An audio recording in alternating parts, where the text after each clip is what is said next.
6.1 प्रस्तावना।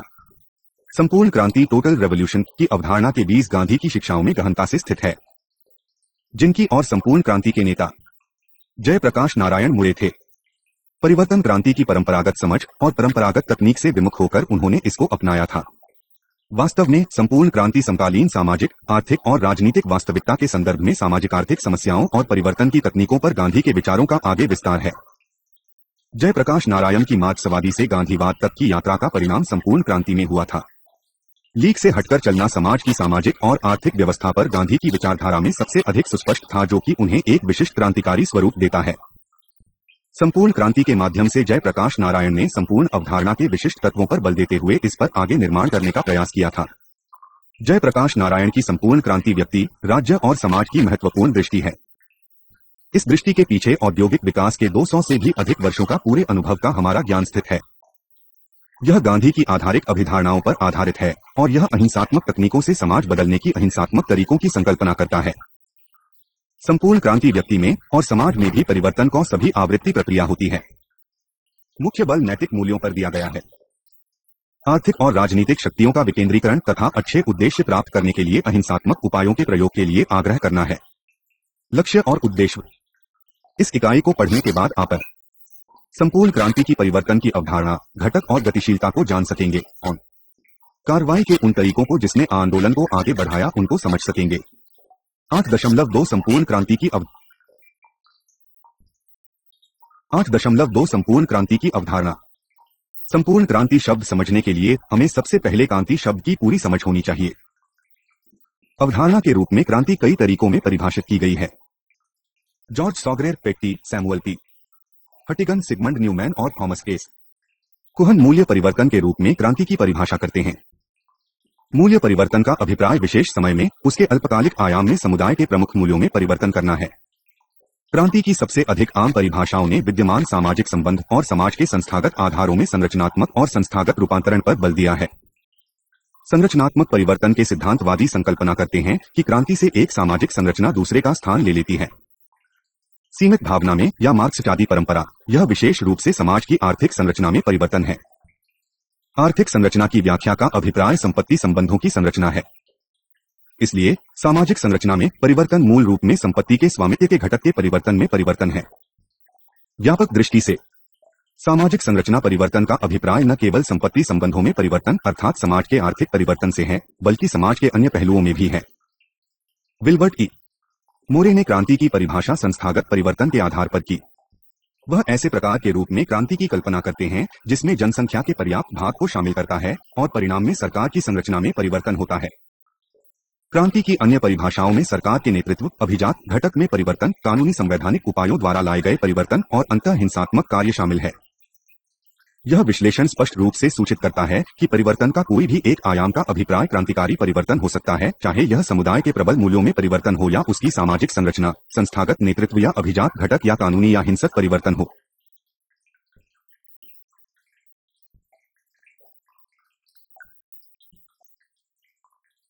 संपूर्ण क्रांति सामाजिक परिवर्तन की गांधीवादी विचारधारा को और अधिक विस्तार देती है। गांधीवादी संकल्पना में सामाजिक परिवर्तन एक बहुत व्यापक और विशेष शब्द है। गांधी के अनुसार सामाजिक मैट्रिक्स के किसी भी एक घटक में अधिक परिवर्तन से समाज में असंतुलन उत्पन्न हो सकता है। इसलिए समाज में सतत अस्थिरता की अवस्था की आगे बढ़ने की प्रवृत्ति होती है। यह सुनिश्चित करने के लिए कि सामाजिक संगठन धीरे धीरे और गतिशील समस्थिति की अवस्था बनाए रखे, इसके लिए चहुमुखी परिवर्तन आवश्यक है। चहुमुखी परिवर्तन से गांधी का आशय न केवल सामाजिक ढांचे में परिवर्तन से था, बल्कि व्यक्ति के व्यवहार, मनोवृत्ति, मूल्यों और मनोसंरचना में परिमात्रात्मक परिवर्तन से भी है। हेगेल की नीति गांधी विश्वास करते थे कि क्रांति लोगों के मस्तिष्क में प्रारंभ होती है, परंतु गांधी ने हेगेलियन अवधारणा का और विस्तार किया है। गांधी का मुख्य बल इस बात पर था कि समाज का परिवर्तन करने की इच्छा रखने वाले व्यक्ति को पहले अपने आप को बदलना चाहिए। गांधी की क्रांति विकासवादी और शुद्धिकरण यूनिफिकेशन की प्रक्रिया थी। गांधी का दृष्टिकोण केवल व्यक्ति की जीवन शैली, विचार संरचना और व्यवहार प्रतिमान परिवर्तन करने तक सीमित नहीं था। इस प्रकार व्यक्ति में क्रांति के साथ साथ समाज को भी बदलना चाहिए। यह एक सात्यंतक कंटिन्यूअम विस्तार है जिसमें मूल्यों के साथ साथ सामाजिक तथा संस्थागत संरचनाएं भी क्रमबद्ध है। सात्यंतक निर्माणकारी तत्वों में से प्रत्येक पर बल है। गांधी समाज परिवर्तन करने की बात करते थे। उन्होंने संपूर्ण सामाजिक संगठन में दूरगामी और नए परिवर्तन की संकल्पना की, जिसमें अर्थव्यवस्था, राज्यतंत्र, उत्पादन की तकनीक, राज्यतंत्र और अर्थव्यवस्था दोनों की कार्मिक प्रणाली तथा सर्वाधिक परिवर्तन प्रभावित करने के लिए अपनाए जाने वाले उपाय शामिल है।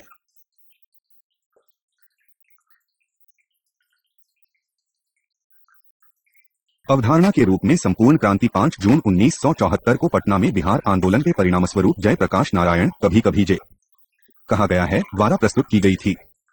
गांधी मैदान में एक सार्वजनिक सभा में जयप्रकाश नारायण ने घोषणा की संघर्ष बिहार में मंत्री के त्यागपत्र और विधानसभा मंग करने सहित छात्रों की मौत प्राप्त करने तक सीमित नहीं रहेगा, परंतु ऐसी संपूर्ण क्रांति लाना उद्देश्य होगा जो देश की तात्कालिक समस्याओं को सुलझाए और एक नए समाज का उदय कर सके। वास्तव में यह कार्ल मार्क्स थे जिन्होंने पहली बार अपनी पुस्तक द पॉवर्टी ऑफ फिलोसॉफी 1847 में इस शब्द का प्रयोग किया। इस पुस्तक में उन्होंने लिखा, यद्यपि वर्ग विरुद्ध वर्ग का संघर्ष मजदूर वर्ग और मध्यम वर्ग के बीच प्रतिबद्ध है, परंतु संघर्ष जो अपने उच्चतम अभिव्यक्ति पर पहुंचने पर संपूर्ण क्रांति कहलाता है। संपूर्ण क्रांति की अवधारणा का महत्व केवल हमारी वस्तुगत दशाओं के लिए आमूलचूल परिवर्तन को निर्दिष्ट नहीं करती है, बल्कि व्यक्तियों के नैतिक आचरण को भी प्रकट करती है। यह विचार गांधी के बहुत से लेखों और भाषणों में स्पष्ट था। विनोबा ने उनके विचारों को आगे अधिक विस्तृत किया। सन 1961 में उन्होंने घोषणा की, मेरा उद्देश्य तिहरी क्रांति लाना है। पहला, मैं लोगों के हृदयों में परिवर्तन चाहता है। दूसरा, मैं उनके जीवन में परिवर्तन उत्पन्न करना चाहता हूं। और तीसरा, मैं सामाजिक संरचना में परिवर्तन करना चाहता हूं। सन 1900 के दशक में उन्होंने बार बार काफी इस ढंग से बात की, इस हद तक कि सन 1968 में प्रकाशित उनके भाषणों पर आधारित पुस्तक का शीर्षक संपूर्ण क्रांति की ओर था। कम से कम एक बार उन्होंने संपूर्ण क्रांति शब्द का भी प्रयोग किया था। हाल ही के अध्ययन में उपयुक्त ढंग से प्रेक्षित किया गया है कि संपूर्ण क्रांति के लिए जे का आंदोलन मुदान और ग्रामदान के माध्यम से अहिंसक क्रांति के पूर्ववर्ती आंदोलन का साक्ष्यंतक था। जे ने स्वयं एक अवसर पर टिप्पणी करते हुए इसे उचित ठहराया था। सर्वोदय और संपूर्ण क्रांति के बीच मुश्किल से ही कोई अंतर है। यदि कोई है भी तो सर्वोदय लक्ष्य है और संपूर्ण क्रांति उपाय है। संपूर्ण क्रांति जीवन के सभी पहलुओं में आधारमूलक परिवर्तन है।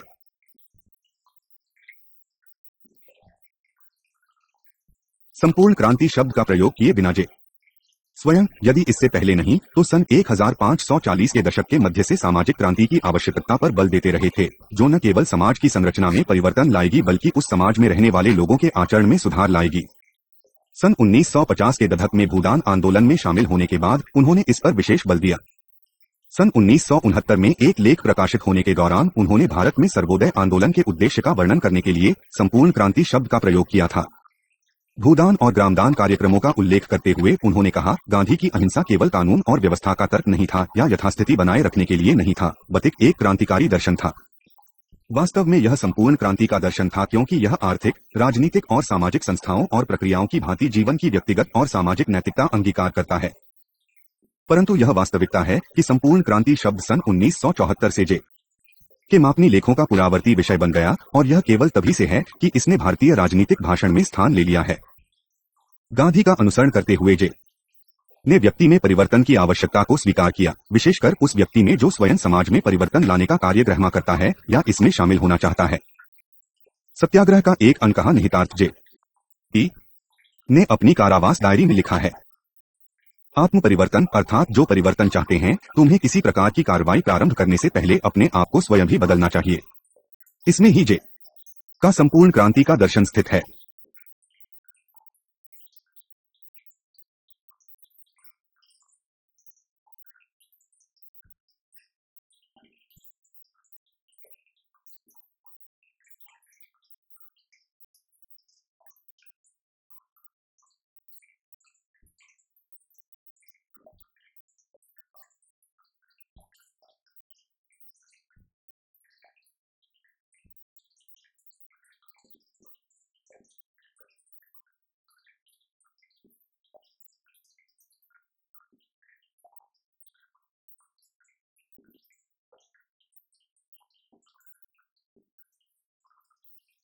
समाज में परिवर्तन के लिए पूर्व शर्त के रूप में व्यक्ति के परिवर्तन में जे का विश्वास गांधीवादी दृष्टिकोण था।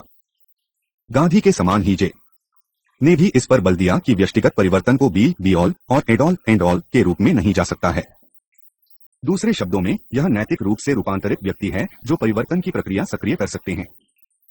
भिन्न रूप से प्रस्तुत करें तो सामाजिक परिवर्तन के लिए तब तक प्रतीक्षा नहीं की जा सकती जब तक समाज के सभी व्यक्ति न बदल जाएं। अपितु सामाजिक रूपांतरित व्यक्ति और सामाजिक ढांचे की ऐसे अंतक्रिया करनी चाहिए ताकि एक चहुमुखी परिवर्तन हो। इसलिए साथ साथ परिवर्तन की प्रक्रिया क्रांति की आशा करने वाले समाज की अनिवार्य शर्त है। जे ने क्रांति के उद्देश्य के प्रति न केवल वचनबद्धता के आधार पर क्रांतिकारी की संकल्पना की, बल्कि उसकी अपनी जीवन शैली, लाइफस्टाइल और मनोवैज्ञानिक एटीट्यूडिनल की भी समाहित किया है। निस्संदेह वह एक व्यावसायिक क्रांतिकारी थे, परंतु उनमें विचार और आचरण दोनों का एक उचित मिश्रण था। उन्होंने वह व्यवहार किया जिसका वह उपदेश देते थे और वह उपदेश दिया जिसे कि व्यवहार में लाते थे।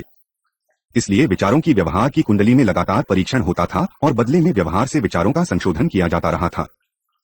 गांधी की अवधारणा की भांति जे की क्रांति की अवधारणा बहुत व्यापक है। इसमें परिवर्तियों वेरिएबल्स का व्यापक प्रतिबिंब है। यह वहीं तक लीक से हटकर है जहां तक यह क्रांति से जुड़े हुए सामान्य अभिप्रायों से हट जाता है। 6.3 संपूर्ण क्रांति के घटक। संपूर्ण क्रांति के 7 घटक है: सामाजिक, आर्थिक, राजनीतिक, सांस्कृतिक, सैद्धांतिक, बौद्धिक, शैक्षिक और आध्यात्मिक। यह संख्या बढ़ता घट सकती है। जे ने स्वयं सोचा कि सांस्कृतिक क्रांति में शैक्षिक और सैद्धांतिक शामिल हो सकते हैं। इसी प्रकार उनके अनुसार मार्क्सवादी मत में सामाजिक क्रांति में आर्थिक और राजनीतिक क्रांतियों और इससे भी अधिक हो सकती है। वह यह भी सोचते हैं कि 7 श्रेणियों में से प्रत्येक को उपश्रेणियों में बांटा जा सकता है। 6.3 संपूर्ण क्रांति के घटक। संपूर्ण क्रांति के 7 घटक है: सामाजिक, आर्थिक, राजनीतिक, सांस्कृतिक, सैद्धांतिक, बौद्धिक, शैक्षिक और आध्यात्मिक। यह संख्या बढ़ता घट सकती है। जे ने स्वयं सोचा कि सांस्कृतिक क्रांति में शैक्षिक और सैद्धांतिक शामिल हो सकते हैं।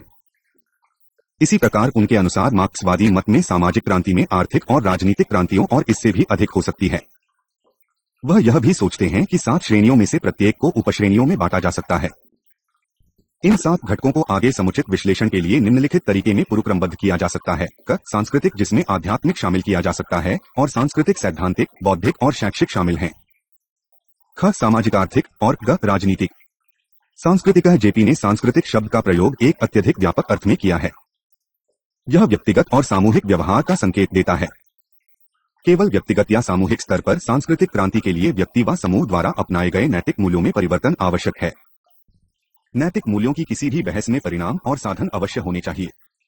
यह परिणामों बटा साधनों की समस्या के बारे में है कि गांधी का अनुसरण करते हुए जे बहुत आग्रही हुए हैं। बहुत पहले सन 1960 में जेपी ने घोषणा की, हमें गुनहगार और अनैतिक तरीकों से दूर रहना चाहिए जिन्हें साम्यवादी अपनाते हैं। सन 1951 में किसी अन्य अवसर पर लिखते हुए उन्होंने कहा, बौद्धिवाद का पहला पहलू जिसमें कि एक समाजवादी की रुचि होनी चाहिए वह है उसके नैतिक और नीतिपरक आधार मूल्यों पर उसका आग्रह। समाजवादी दर्पण का रूसी और स्टालिनवादी व्याख्या ने उन्हें क्रॉस मेकियावेलियन, क्रॉस मशियावेलियन आचार संहिता तक गिरा दिया था, जो सही या गलत, गले या बुरे की भावना से पूरी तरह से रिक्त है। परिणाम साधनों का औचित्य सिद्ध करता है, और जब परिणाम शक्ति है, व्यक्तिगत या सामूहिक शक्ति है, तो उस गहराई की कोई सीमा नहीं होती है जिसने उद्देश्य सुरक्षित करने के लिए साधन फूंक सकता है। व्यक्तिगत या सामूहिक जीवन दोनों में परिणाम साधन के बारे में परिवर्तन विश्वास प्रणाली अर्थात व्यक्ति के या समूह के सिद्धांत में तदनुरूपी परिवर्तन निश्चित रूप से करेगा। इसलिए एक नई सैद्धांतिक क्रांति अवश्य ही सुनिश्चित करती है कि यदि परिणामों और साधनों के बीच सहज संबंध स्वीकार किया गया है, इसके स्वाभाविक परिणाम के रूप में चौद्धिक क्रांति का परिहार नहीं किया जा सकता है।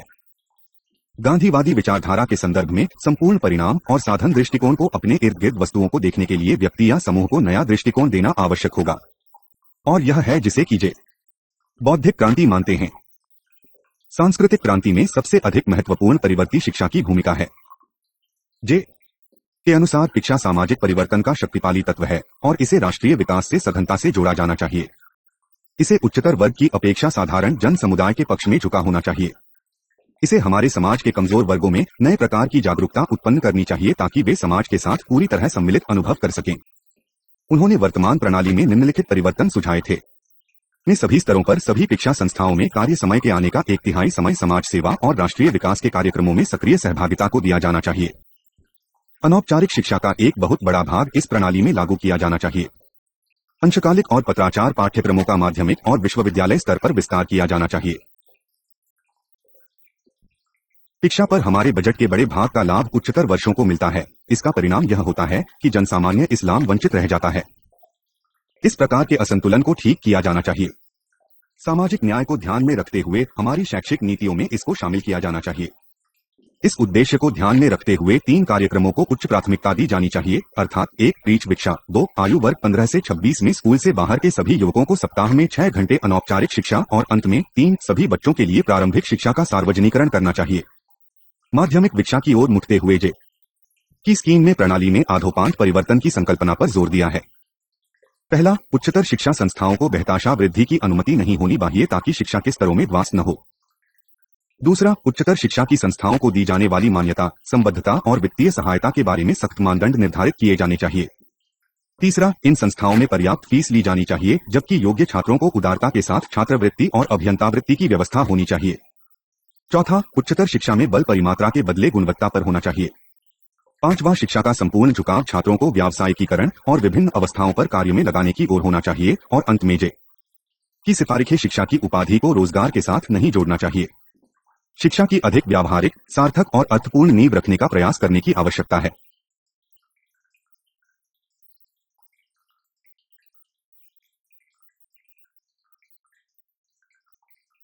सामाजिक आर्थिक है, जैसा कि जे ने कहा है कि मार्क्सवादी विचारधारा सामाजिक में आर्थिक भी शामिल करती है।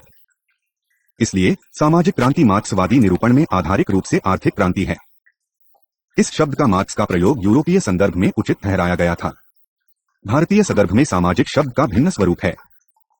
जाति विभाजनों के कारण धार्मिक अनुष्ठान, उत्तराधिकार, अंतःजाति संचार की विधि, अशुद्धिकरण की भावना, विवाह मानदंड और प्रथाएं, सामाजिक दूरी और व्यवहार के औपचारिक नियम का कवच हजारों वर्षों के बाद भी ज्यों का त्यों बना हुआ है। जे ने इस तथ्य की अनदेखी नहीं की कि जाति और आर्थिक वर्ग के बीच एक पतली सीमा विद्यमान है। फिर भी उन्होंने समाज में जाति विन्यास मूल विद्यमान सामाजिक वास्तविकता को स्वीकार किया है, और यह वास्तविकता है कि जाति पूर्णतया एक स्वशासी कारक है, अपने आर्थिक बंधनों से स्वतंत्र। इस दृष्टि से संपूर्ण क्रांति का कार्य रूढ़िवादिता भंजक होने की आवश्यकता है। इसे जाति अवरोधों को तोड़ना है, और ऐसा करने के लिए संपूर्ण क्रांति को जाति पर आधारित मानदंडों और प्रथाओं के स्थान पर नए मानदंड और प्रथाएं विकसित करनी चाहिए। अब तक जाति, खानपान, दहेज उन्मूलन, पुराने विवाह नियमों और विनियमों सभी को संपूर्ण क्रांति के क्षेत्र में प्रवेश करना चाहिए अथवा उनको सम्मिलित करना है। इस अर्थ में संपूर्ण क्रांति के सामाजिक विषय एक पूर्णतया स्वतंत्र आयाम ग्रहण करते हैं। किंतु संपूर्ण क्रांति के साथ साथ आर्थिक क्रांति भी होनी चाहिए। जे ने केवल आर्थिक जीवन के प्रत्येक ब्यौरे को अंगीकार करने के लिए गांधी की विचारधारा को आगे बढ़ाया है। जे ने अपनी कारावास डायरी में लिखा है कि आर्थिक संबंध में स्वामित्व और प्रबंधन के पैटर्न में आमूलचूल परिवर्तन के साथ प्रवर्तित प्रौद्योगिकी, औद्योगिकी और कृषि क्रांतियों शामिल है। अर्थव्यवस्था की औद्योगिक प्रौद्योगिकी संरचना के 2 मुख्य पहलू हैं, अर्थात 1 स्वामित्व पैटर्न और 2 प्रौद्योगिकी का आकार। औद्योगिक प्रौद्योगिकी विकास का जो भीड़ल उनके मन में है, उसके कई तत्व हैं। वे हैं स्वनियोजित व्यक्ति या परिवारों के समूह, पंजीकृत सहकारी समितियां, ग्राम सभाओं, खंड समितियों, जिला परिषदों और अंत में राज्य के विविधतापूर्ण स्वामित्व। इस प्रावधान के साथ पूंजी प्रधान प्रौद्योगिकी के स्थान पर कृषि से मुख्यतया संबद्ध श्रम प्रधान छोटी छोटी तकनीकें जहां प्रौद्योगिकी अपरिहार्य है, इसे राज्य के स्वामित्व में रखा जाना चाहिए। इस प्रकार बड़े बड़े उद्योगों की संकल्पना केवल छोटी छोटी इकाइयों के लिए सम्मरक के रूप में की गई थी, ताकि वे श्रम प्रधान छोटी छोटी इकाइयों को नहीं निगलते हैं, जैसा कि प्रौद्योगिकी क्रांति के परिणाम में हुआ है। कृषि के क्षेत्र में जे की सोच बहुत निश्चित और विशिष्ट थी। वर्तमान कृषि जांचा भिन्न भिन्न राज्यों द्वारा भूमि चकबंदी कानून पारित किए जाने के बाद भी कृषि संरचना पहले ही तरह अनियमित रूप से संतुलित है। केरल और पश्चिम बंगाल को छोड़कर स्वामित्व की संरचना में कोई उल्लेखनीय परिवर्तन नहीं हुआ है। जे ने खेतिहरों को भूमि के लिए आंदोलन किया, इसलिए भूमि सुधार के बारे में मुख्य बल उन लोगों द्वारा भूमि के स्वामित्व पर है जो उस पर खेती करते हैं, जैसे भूमिहीन गरीब के लिए पर्याप्त मजदूरी और चकबंदी, निष्कासन, बटाई खेती और वास भूमि से संबंधित विद्यमान कानूनों का प्रभावी क्रियान्वयन करना। यदि विद्यमान कानून क्रियान्वित हो गए होते तो देहातों में नया उत्साह उत्पन्न हो गया होता, परंतु यह कंबल कानूनों को प्रचालन लाने के संबंध में है कि सभी सरकारें चाहे किसी भी विचारधारा की हो, पूर्णतया असफल हुई है।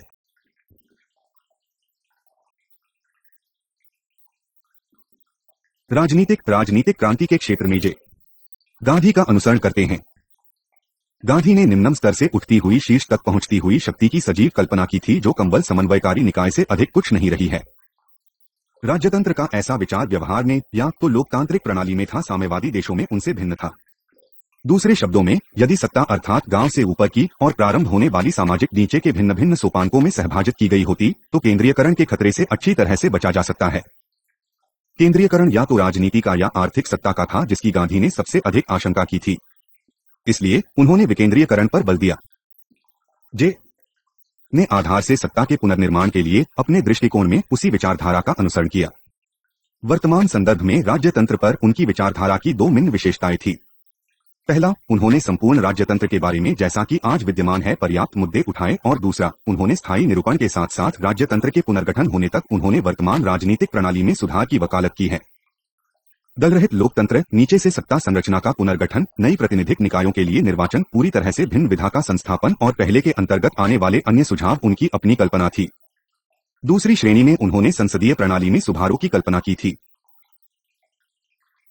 संपूर्ण क्रांति के संदर्भ में निम्नलिखित बिंदुओं पर बल देना आवश्यक है। पहला, राजनीतिक शक्ति के पुनःक्रमण के लिए जे का दृष्टिकोण महत्वपूर्ण है। इसमें उन्होंने ऐसे राज्यतंत्र की संकल्पना की जिसमें शक्ति के परमाची स्तर पर लोगों द्वारा नियंत्रित किए जाते हैं। ऐसे नियंत्रण को संभव करने के लिए उन्होंने ग्राम, खंड और जिला स्तरों पर औपचारिक द्वीचे बनाने की वकालत की है। उनकी स्कीम में अधिकांश शक्तियों इन जांचों के पास या इनके अंतर्गत है। बांचे इस दृष्टि में अपने अपने स्तरों पर सरकारें हैं कि वे कार्य के अपने क्षेत्रों में स्वतंत्र है और फिर भी अन्य स्तरों के संबंध में अन्योन्याश्रित इंटरडिपेंडेंट है। सत्ता के विकेंद्रीकरण के इस दृष्टिकोण के कारण ही उन्होंने पंचायती राज प्रणाली का समर्थन किया। उन्हें विश्वास था कि संबोधन के सुदृढ़ प्रयास द्वारा संवैधानिक वीचे में राज्य स्तर से नीचे भिन्न भिन्न स्तरों में समावेश करना पूरी तरह से संभव है। इससे यह संपूर्ण राज्यतंत्र के ढांचे का भाग बन सकता है। इस प्रकार के राज्यतंत्र में व्यावहारिक ढांचा वह है जिसमें निर्णय करने की प्रक्रिया में अधिकतम संख्या की सहभागिता की गारंटी हो। जेपी ने पंचायती राज की प्रथा से आमूल विचलन डिपार्चर किया है। उन्होंने ऐसी इकाइयों के लिए तर्क दिया है जो लोगों की सहभागिता की गारंटी देते समय प्रशासनिक रूप से व्यावहारिक हो। सार रूप में इसका अभिप्राय ग्राम से ऊपर पुनः समूहन की प्रक्रिया थी ताकि संबंधित स्तर पर इष्टतम आकार निश्चित रूप धारण कर सके। 8.4 कार्रवाई का तरीका। कार्रवाई की 3 व्यापक श्रेणियों हैं जिन्हें जे ने रेखांकित किया है। पहला, अब यह सभी को स्पष्ट होना चाहिए कि जे की स्कीम में सामान्य संवैधानिक युक्तियों को पर्याप्त नहीं माना जाता है। एक लोकतांत्रिक राजनीतिक प्रणाली में 2 निर्वाचनों के बीच अंतराल में गिरावट आने की अधिक संभावना होती है, जो प्रत्यक्ष अहिंसक कार्रवाई शुरू करना आवश्यक बना देता है। शासन व्यवस्था भ्रष्ट और निकम्मी हो सकती है। इससे एक या कुछ व्यक्तियों के हाथों में सत्ता का संकेंद्रण हो सकता है। इससे यह अधिकाधिक सत्तावादी ही सकती है। लोगों की आवश्यकताएं और आकांक्षाएं की अनुक्रिया करने के लिए उसकी क्षमता कालांतर में क्षीण हो जाएगी। ऐसी स्थिति में जे लोगों को अगले चुनाव तक प्रतीक्षा करने की सलाह नहीं देंगे। इसके विपरीत वह अहिंसक कार्रवाई का सहारा लेने के लिए लोगों को प्रेरित करेंगे। दूसरा, जे ने निम्नतम स्तरों पर लोगों की समितियों, जनसमितियों के निर्माण का सुझाव दिया है। लोगों की इन समितियों की संकल्पना लोगों की शक्ति के जंग के रूप में की गई थी, इसलिए उनके दोहरे कार्य थे। उन्हें लोगों की ऊर्जा रचनात्मक चैनलों में जुटाने की आशा की गई थी। यह ऐसी रचनात्मक भूमिका है जिसकी जेपी ने लोगों की शक्ति और राज्य शक्ति के बीच स्वस्थ अंतःक्रिया के लिए साकार कल्पना की थी। दूसरे शब्दों में, जनशक्ति और राज्य शक्ति से एक दूसरे का संपूरक होने की आशा की जाती है। एक अन्य कार्य जिसका की सुझाव जे ने जन समितियों को दिया वह था राज्य, व्यक्ति या लोगों के समूह की तानाशाही और अन्याय का विरोध करना। अहिंसा का एक संवैधानिकेतर अस्त्र के रूप में इसमें होना था। उन्होंने इसके अंधाधुंध प्रयोग के विरुद्ध स्वधान किया है। इसका केवल तभी सहारा लिया जा सकता है जब लोकतांत्रिक प्रणाली के अधीन यथा निर्धारित सभी चैनल बंद हो जाएं और कोई भी रास्ता खुला न हो। तीसरा, जे ने वर्ग संघर्ष की वकालत की है। जे के अनुसार जाति और वर्ग में मुख्यतया एक दूसरे को सामाजिक और आर्थिक दृष्टि से अधिध्यापन ओवरलैप की प्रवृत्ति होती है। गांधी ने कहा कि अहिंसा के समाज में अन्याय और तानाशाही के किसी भी रूप का विरोध करने के लिए हथियार के रूप में प्रयोग किया जा सकता है। भारतीय समाज स्तरित है और यहाँ अहिंसा धनी और निर्धन के बीच संघर्ष का रूप ग्रहण करती है। मार्क्सवादी वर्ग संघर्ष से अंतर केवल इतना है कि अन्याय और तानाशाह का विरोध करने के आह्वान से है। अपील नैतिक धरातल तक उठ जाती है। यह धनी वर्ग के आर्थिक हितों के लिए अपील नहीं है, बल्कि अच्छाई और बुराई, न्याय और अन्याय, सत्य और असत्य के बीच चुनाव करने के लिए एक अधिक मर्मस्पर्शी अपील है। सामाजिक परिवर्तनों की सक्रियता के लिए गांधी का सबसे अधिक मौलिक और गैर परंपरागत योगदान इस क्षेत्र में रहा है। अहिंसा में आत्मकष्ट अंतर्निहित है।